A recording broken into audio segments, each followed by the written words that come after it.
Cairo, July 1324. The city's markets are already loud with merchants, moneylenders, and spice traders. Then a caravan appears on the horizon, and it does not stop coming. Chroniclers who witnessed it describe a procession stretching for miles, made up of thousands of soldiers, officials, and attendants, along with, by some accounts, thousands of enslaved servants, and dozens of camels loaded with gold dust.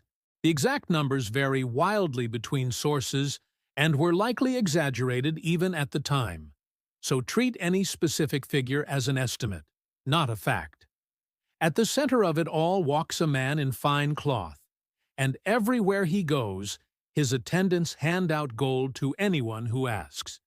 Within weeks, the price of gold in Cairo collapses. Some accounts say the local economy did not fully recover for over a decade. One man's generosity had just wrecked a regional currency without lifting a sword. That man was Mansa Musa, ruler of the Mali Empire, and Cairo was not even the destination of his trip. He was just passing through on his way to Mecca. To understand how a king could crash an economy on a pilgrimage, it helps to go back almost a century earlier, to the founding of the empire he would eventually inherit. Mali's story begins around 1235 with a ruler named Sundiata Keita. According to the Epic of Sundiata, an oral tradition passed down by West African griots for generations, Sundiata was a sickly child who could not walk for years before rising to defeat the ruler Sumanguru Kante at the Battle of Kirina. That story is part history and part legend, and historians treat many of its details as unconfirmed, since it was preserved orally for centuries before being written down. What is better documented is the outcome. Sundiata's victory laid the foundation for the Mali Empire, and Mali grew rich by controlling trade routes across the Sahara, especially the trade in gold and salt. Even at the very start, Mali's history was already a mix of verified fact and mythologized memory. That gap between legend and record would follow the empire's most famous ruler almost a century later. But first, the empire had to become an economic power worth inheriting. Mali sat between two resources that West Africa's neighbors desperately wanted: gold from mines in the south and salt from deposits in the Sahara. Salt was so valuable in the region that it was sometimes traded pound for pound against gold. Caravans crossed the desert constantly, and Mali taxed nearly all of it.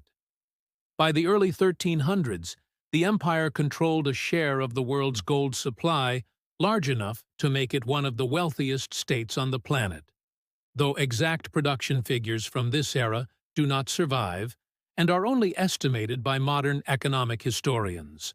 This was the empire Mansa Musa inherited around 1312, and it set the stage for everything that came next.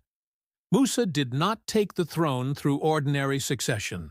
According to accounts recorded decades later by the Syrian scholar al-Umari, who interviewed people who had met Musa in Cairo, Musa's predecessor, Abu Bakr II, became obsessed with the idea that the ocean had a far shore and set out across the Atlantic with a fleet that never returned. This story is widely repeated but historically unconfirmed, and most historians treat it as legend rather than settled fact. What is documented is that Musa became Mansa, meaning King of Kings, around 13 to 12, inheriting an empire already built on gold and trade. He would spend the next decade expanding it further, but it was one specific journey that would make him famous across 3 continents. In 1324, Mansa Musa set out on the Hajj, the Islamic pilgrimage to Mecca, that observant Muslims are expected to undertake at least once if able. Rulers went on pilgrimage before him, but none traveled quite like this. He brought an enormous retinue, and by the time he reached Cairo, word of his wealth had already spread ahead of him. Al-Umari later recorded that Musa gave away so much gold in the city that its value dropped sharply against silver. and that Cairo's merchants remembered the disruption for years afterward. Modern economists have tried to translate this into today's terms, and while no one can put a precise dollar figure on it, some estimates suggest the gold he distributed and spent may have been worth well over the equivalent of hundreds of millions of dollars in today's terms, though this remains a rough approximation, not a verified figure. To put the scale differently, imagine enough raw gold to fill several large moving trucks, handed out freely to strangers over the course of a few weeks. Even by the standards of medieval kings, this was extraordinary. This is also where a popular modern myth about Mansa Musa needs a closer look. In the 2010s, several articles and online lists began calling him the richest person who has ever lived, sometimes citing a specific inflation-adjusted net worth in the hundreds of billions of dollars. That claim is not something historians can actually verify. Medieval Mali did not operate on modern financial systems. There is no reliable record of Musa's total assets, and comparing pre-industrial wealth to a modern net worth is, at best, an educated guess dressed up as a statistic. What is verifiable is narrower, but still remarkable. Contemporary observers across multiple independent sources agreed that Musa's wealth and generosity were unlike anything Cairo's merchants had seen from a foreign visitor. The myth of an exact, record-breaking net worth is almost certainly overstated, even though the underlying reality that he was extraordinarily wealthy is not in doubt. If you're finding this as fascinating as we do, this is a good moment to subscribe, because the story only gets stranger from here. After Cairo, Musa continued to Mecca and completed the pilgrimage. Then began the long journey home. On the way back, he brought scholars, books, and at least one architect back to Mali with him.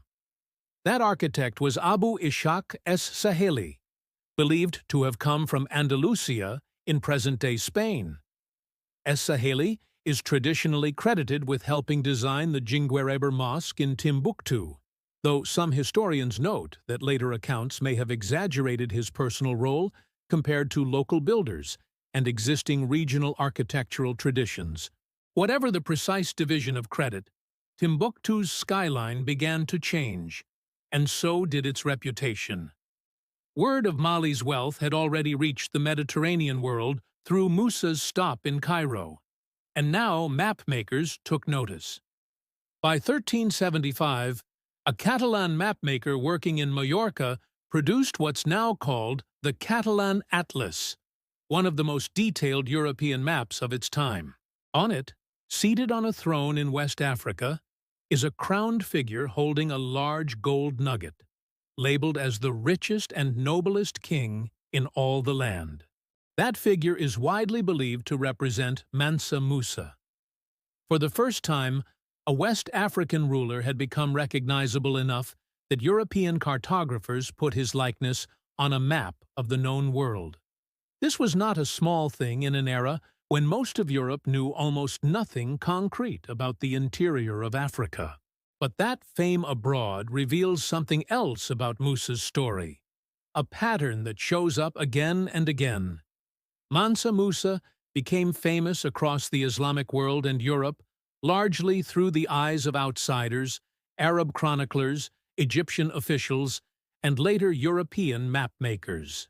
What we know about his personality, his relationships, his private conversations, or how he felt about his own reign comes to us almost entirely second-hand.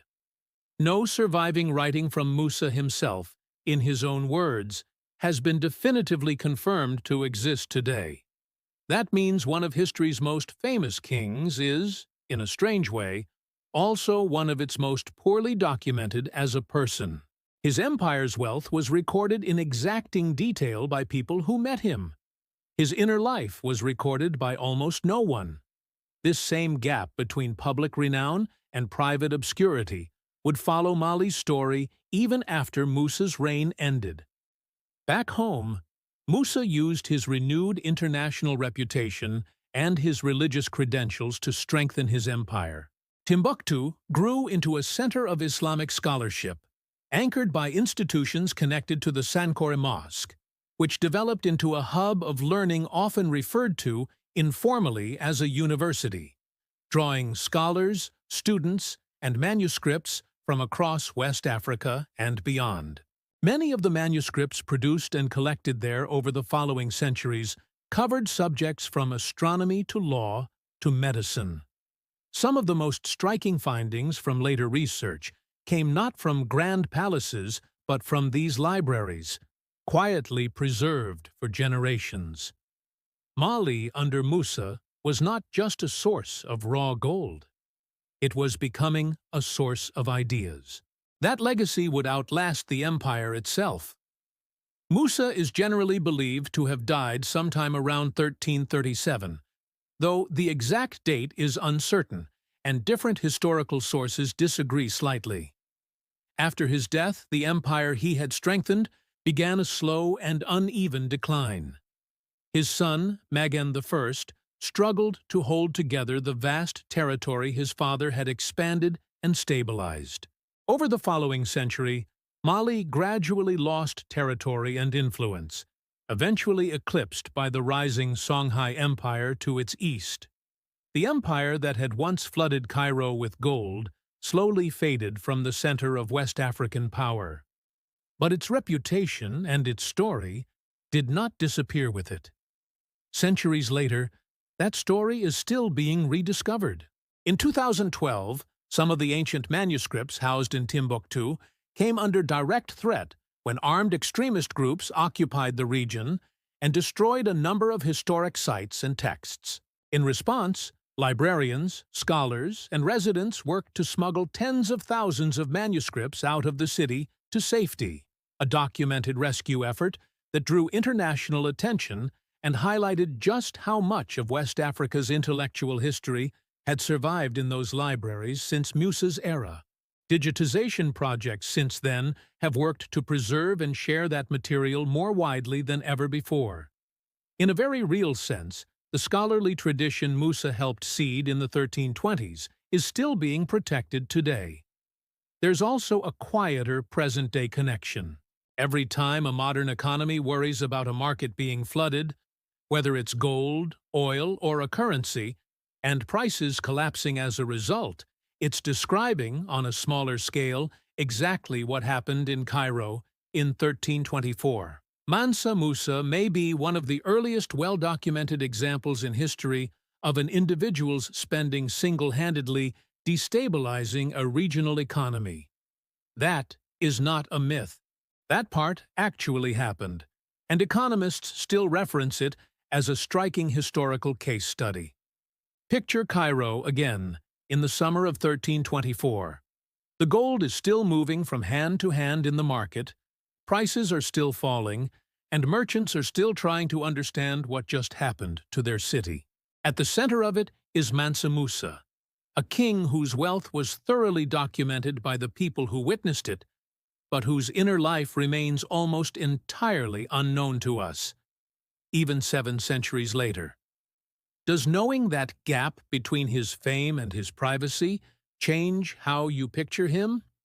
He broke an economy simply by being generous, and then rode on to Mecca as if nothing unusual had happened. This pattern, where a person's public legend grows far larger and more detailed than anything we actually know about them privately, shows up again and again in history, from ancient rulers like Richest of Lydia, whose name became shorthand for wealth even as details of his personal life faded, to modern celebrities whose public image and private reality rarely match. Mansa Musa may be the clearest and earliest large-scale example of it in West African history. If this kind of history is your thing, subscribe for more stories about the real people and events behind things you thought you already knew. And in the comments, let us know what part of this surprised you most, or which historical figure you want us to cover next.